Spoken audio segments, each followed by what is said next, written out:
जो मायावती कांशीराम की जयंती से पहले से लेकर जयंती के मौके तक ये आरोप लगाती हुई नजर आई हैं कि सिर्फ और सिर्फ विपक्ष ने उनका नाम का इस्तेमाल किया है, कांशीराम के लिए कभी कुछ नहीं किया।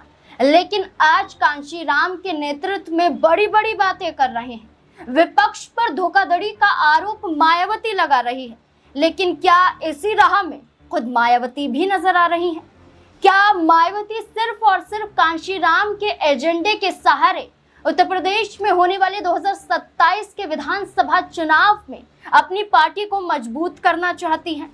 क्या दलित वोट बैंक फिर से साधने के लिए, वो दलित वोट बैंक जो छिटक गया था, जो सपा के पास, कांग्रेस के पास, आजाद समाजवादी पार्टी के पास पहुंच गया था, क्या बसपा सुप्रीमो उसी वोट को पाने के लिए सिर्फ कांशीराम के नाम का इस्तेमाल कर रही हैं?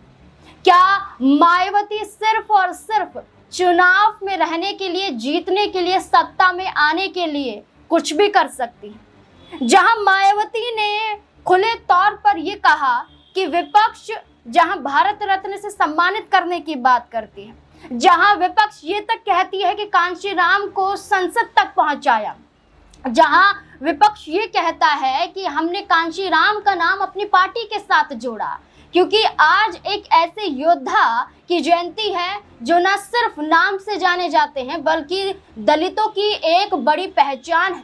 दलितों को नया आयाम दिलाने के लिए कांशीराम ने न जाने क्या कुछ संघर्ष नहीं किया। आज सभी दल उनको नमन तो कर रहे हैं, लेकिन साथ ही साथ अपनी पार्टी के योगदान को भी उजागर कर रहे हैं। इस बीच में मायावती का सिर्फ और सिर्फ विपक्ष पर हमला करना क्या सोची समझी एक रणनीति मानी जा रही है? जिस कांशीराम को बहुजन समाज पार्टी का संस्थापक माना जाता है, जिन कांशीराम को लेकर बसपा सुप्रीमो मायावती ये कहती है कि विपक्ष का कोई भी लेना देना नहीं, सिर्फ बहुजन समाज का लेना देना है। अगर बात दलितों की होगी, कांशीराम की होगी तो बसपा की ही बात होगी। तो क्या मायावती सिर्फ और सिर्फ राजनीति कर रही है कांशीराम के नाम पर?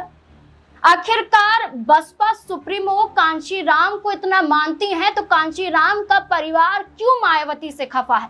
क्यों मायावती पर आरोप लगाया जा रहा है कि वो दलित विरोधी हैं? वो अब दलितों के साथ नहीं बल्कि दलितों के खिलाफ खड़ी होती हैं। दरअसल कांशीराम की जयंती के मौके पर एक तस्वीर ने बड़ा हंगामा खड़ा कर दिया।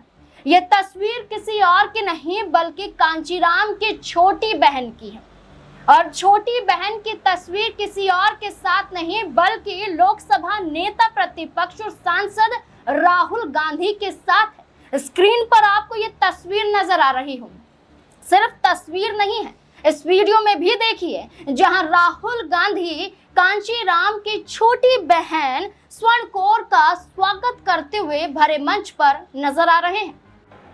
हमारे बीच में आदरणीय कांशीराम जी की छोटी बहन स्वर्णी कौर जी जो चेयरपर्सन है कांशीराम फाउंडेशन की, और उनके भतीजे लखबीर सिंह कांशीराम फाउंडेशन के जो सचिव है, वो राहुल जी को आशीर्वाद देने आए हैं, सहयोग देने आए हैं। संविधान की लड़ाई में उनको सहयोग करे देश का हर नागरिक, इसके लिए उनको आशीर्वाद देने आए। जरा जो हमारी स्वर्णिम कौर जी है कांशीराम जी की बहन, उनके स्वागत के लिए जोरदार तालियां बजाएं। वो कह रही थी कि राहुल गांधी जी एकमात्र ऐसे शख्स हैं जो देश के संविधान की और देश के आरक्षण की रक्षा कर सकते हैं, जो बाबा साहब अम्बेडकर का सपना था। मैं उनको आशीर्वाद देना चाहती हूँ। आदरणीय, दरअसल ये तस्वीर है तो पुरानी, ये तस्वीर 1 साल पहले की है जब राहुल गांधी के जरिए संविधान बचाओ यात्रा निकाली जा रही थी, जहां मध्य प्रदेश में जय बापू, जय भीम, जय संविधान के दौरान यात्रा की जा रही थी और मंच से संविधान को लेकर सिर्फ और सिर्फ राहुल गांधी का कहना था कि भाजपा संविधान के खिलाफ है, बाबा साहेब के खिलाफ है। उस मंच पर मौजूद नजर आई कांशीराम की छोटी बहन और कांशीराम फाउंडेशन की अध्यक्ष स्वर्ण कौर। उस दौरान ये न सिर्फ तस्वीर आई थी बल्कि उस वक्त खुद स्वर्ण कौर ने ये कहा था कि मैं मायावती को बिल्कुल भी पसंद नहीं करती हूँ, मैं मायावती के खिलाफ हूँ, क्योंकि मायावती दलित विरोधी विचारधारा के साथ अब आगे बढ़ रही है। वो मायावती जिन्हें दलितों का मसीहा कहा जाता था, आज वही दलितों के साथ नहीं है।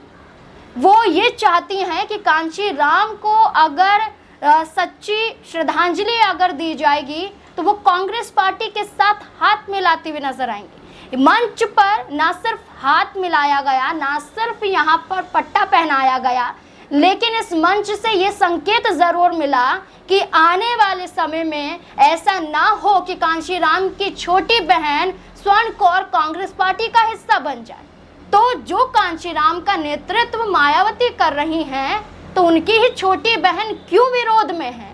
इसको लेकर राहुल गांधी का कांची राम की जयंती के मौके पर क्या कुछ नजर आता है, देखिए जरा। भी कह लें, नरेंद्र मोदी जी इस कॉन्स्टिट्यूशन की विचारधारा को नहीं मानते। और मैं आपको बताता हूं यह मैं किस बेसिस पे कह रहा हूं। आपने अंबेडकर जी की बात कही, कांची राम जी की बात कही, और आपने कहा वो सूखी रोटी खाते थे, कहा आपने गौतम जी।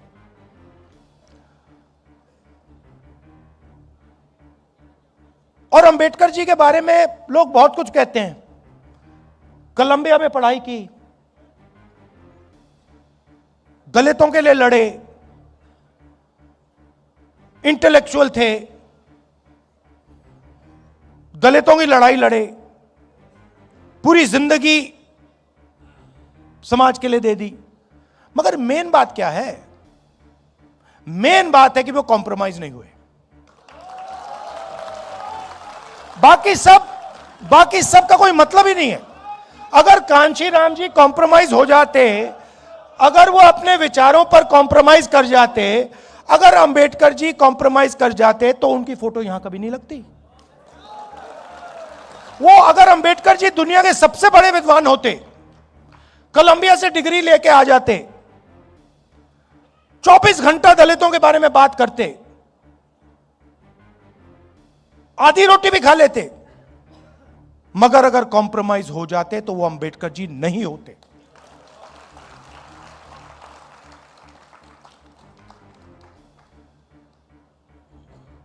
फर्क है अंबेडकर जी में, गांधी जी में, कांची राम जी में और सावरकर में। बहुत बड़ा फर्क है। गांधी जी 10-15 साल जेल गए, कॉम्प्रोमाइज नहीं किया। अंबेडकर जी पूरी जिंदगी दे दी, कॉम्प्रोमाइज नहीं किया। कांची राम जी ने क्या कॉम्प्रोमाइज किया किसी से? सवाल नहीं उठता, कर ही नहीं सकते।